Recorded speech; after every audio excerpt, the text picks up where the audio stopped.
لک الحمد یا اللہ والصلاة والسلام علیک یا رسول اللہ اما بعد فاعوذ باللہ من الشیطان الرجیم بسم اللہ الرحمن الرحیم فالصدق فی الغار والصدیق لم یریا وهم یقولون ما بالغار من ارمی۔ بعد از تحمید و توصیف، صاحبان اقرب و بینش، یارانہ عقیدت و محبت اور نشست انصاف پہ جلوہ افروز ججز صاحبان، السلام علیکم۔ میں آج جس مہک بار موضوع کو اہل ایمان کے اس پروقار ایوان کی زینت بنانے چلا ہوں وہ ہے سیدنا صدیق اکبر رضی اللہ تعالی عنہ اور اہل بیت کا احترام باہمی۔ عالی منصب، دور حاضر کے بتدریج بڑھتے ہوئے فتنوں میں سے ایک فتنے کی عکاسی میرا آج کا یہ موضوع کرتا ہے کہ کہیں کوئی شریدہ سر اہل بیت کے لیے نازیبا و ناشائستہ الفاظ استعمال کرتا دکھائی دیتا ہے تو کہیں کوئی کامل شرافت کا لبادہ زیب تن کیے سیدنا صدیق اکبر کی شان میں گستاخانہ بول گنگناتا سنائی دیتا ہے۔ جناب والا، ایک طرف افضل البشر ہیں تو دوسری طرف باب العلم ہیں۔ اگر ایک جانب سیدہ کہول اہل جنہ ہے تو دوسری جانب سیدہ شباب اہل جنہ۔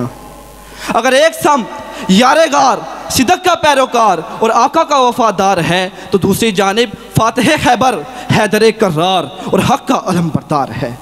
لیکن ان اصحاب کے باہمی احترام کا تو یہ عالم ہے کہ سیدنا صدیق اکبر رضی اللہ تعالیٰ عنہ کہیں سبت رسول صلی اللہ علیہ وسلم کو دیکھ لیتے ہیں تو انہیں اپنے شانوں پہ سوار کیے بی ابی شبیہ بی نبی وغیرہ شبیہ بی علی جیسے اشعار پڑھ کر مام حسن کو بہلاتے دکھائی دیتے ہیں، تو کہیں حرکت قلب غم سلب سیدنا علی المرتضیٰ کرم اللہ وجہہ الکریم مسجد کے منبر پہ جلوہ افروز اشجع الناس سیدنا ابوبکر صدیق رضی اللہ تعالیٰ عنہ کا نام نامی اسم غرامی لے کر گریہ و زاری کرتے دکھائی دیتے ہیں۔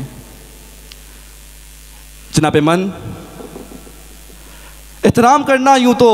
مومن کے اوصاف میں سے ہے، لیکن احترام باہمی میں مثل شہاب ثاقب جن شخصیات کے نام ہمیں تاریخ میں دیکھنے اور سننے کو ملے وہ سیدنا صدیق اکبر رضی اللہ تعالی عنہ اور اہل بیت اطہار کے ہی ملے۔ شاید یہی ایک وجہ تھی کہ صدیق اکبر رضی اللہ تعالی عنہ کی درینہ قلبی حسرت رہی کہ حیدر کرار کے رخ انور کو تکتے تکتے شام ہو جائے اور مولا علی کا صدیق اکبر کے جنازہ انور پر یہ فرمانا کہ الیوم انقطعت خلافت النبوہ، کہ خدا کی قسم آج خلافت نبوت کا ایک تارا غروب ہو گیا۔ یہ اصحاب کے باہمی احترام و محبت پر مور آخر ثبت کرتا ہے۔ عالی منصب سیدہ طیبہ طاہرہ فاطمہ الزہرا کے جنازہ انور پر مولا علی کا خلیفۃ الرسول کو امامت کے فرائض سونپنا، تو کہیں مولا علی کو صدیق اکبر کا باب بیت رسول پر دستک کے لیے آگے بڑھانا، کیا یہ کسی احترام باہمی سے کم ہے؟ ہرگز نہیں۔ جناب والا، سیدنا علی المرتضیٰ کا خلیفۃ الرسول کی سواری کی لگام پکڑ کر ان سے جدائی پر اپنے صدمے کا اظہار کرنا، تو کہیں خلیفۃ الرسول کی ایک پکار پر مولا علی کا دھوڑتے چلے آنا، کیا یہ کسی باہمی احترام و محبت سے کم ہے؟ عالیہ منصف، یہ حضرات ابد تک ہمارے لیے دشت امکان میں باہمی احترام و محبت کی عظیم داستان رہیں گے، اور یہ ان اصحاب کا باہمی احترام، محبت اور خلوص ہی تھا کہ آج بھی ہمیں اسلام اہل سنت و جماعت کی شکل میں زندہ و جاوید نظر آتا ہے۔